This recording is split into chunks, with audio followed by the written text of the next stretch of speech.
il senso è questo. Ognuno dei lavoratori cosiddetti garantiti contribuisce nei confronti dei lavoratori che non sono garantiti, in percentuale al proprio reddito, da 50 centesimi in su. L'ordine del giorno approvato alla Camera a firma del deputato trevigiano Giuseppe Paolin e degli altri componenti della Lega in Commissione Affari Sociali impegna il governo a finanziare un fondo di solidarietà a favore di chi ha patito le conseguenze più pesanti della pandemia, i cosiddetti lavoratori non garantiti come partite IVA o piccoli imprenditori.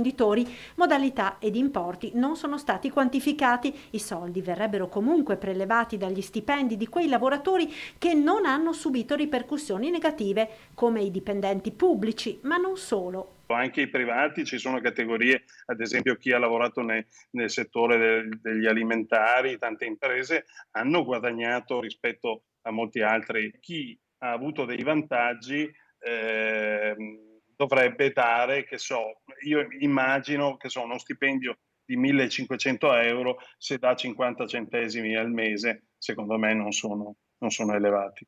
E tra i garantiti ci sono anche i parlamentari.